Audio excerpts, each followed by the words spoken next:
was a little girl, I went to Hebrew school. It was a Reform synagogue, and we studied the Holocaust. And I was very upset. I remember asking my father, why? Why did the Germans do what they did?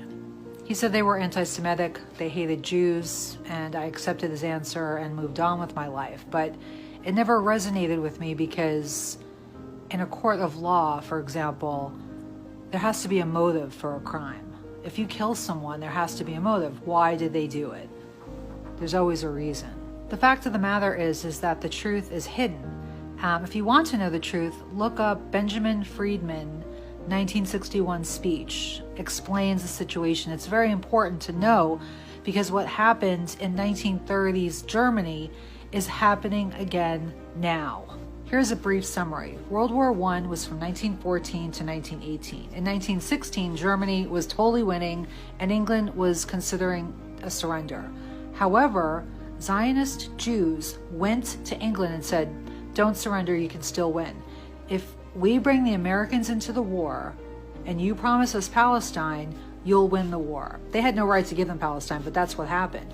And so over 100,000 Americans were killed, over 200,000 Americans injured because of this deal. But that's what happened, and Germany lost. Not only did Germany lose the war, they had to sign the Treaty of Versailles, which was a very unfair reparations agreement, and it crippled the German economy. When the Germans found out that the Zionists went behind their back, their own countrymen went behind their back and made this deal with England to bring the United States in the war, they were understandably very upset. Friedman makes the analogy, and this is exactly what it would be like. Imagine America, we're at war with Russia and we're winning. And the Chinese in this country, in America, make a secret deal to have the Chinese help Russia, and then we lose the war. How would the Americans, how would we feel about the Chinese living in this country? Obviously, this didn't happen. This is just an analogy. And that's exactly how Germans felt about Jews in 1920s Germany. However, they didn't harm them, but that's just how they felt.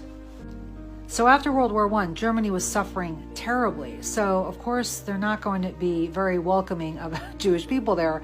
Like, I think they got lost government jobs.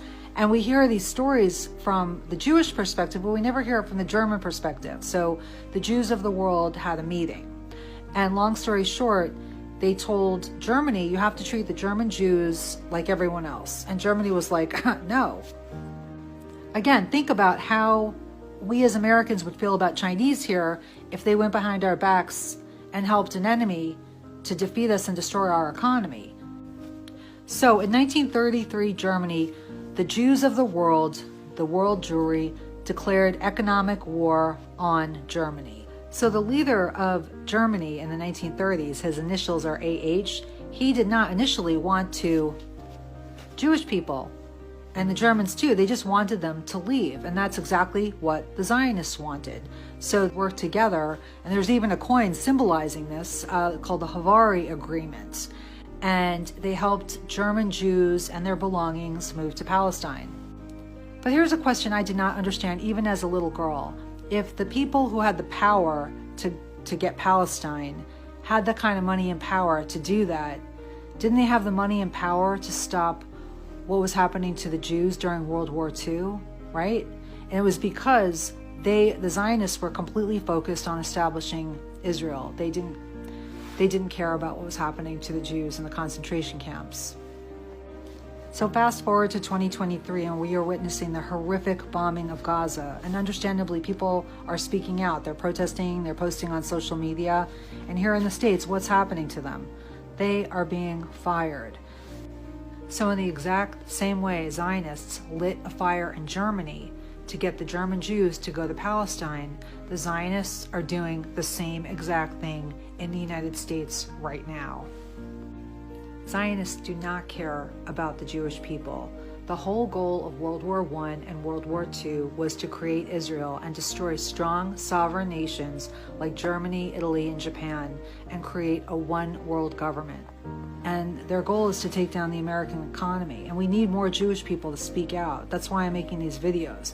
We've been lied to about our history. You need to relearn everything and speak out because of the way that they look at the Gentiles. And if you read the Talmud, you'll know what I'm talking about. Jews have to speak out en masse. It's the only thing that's going to stop this.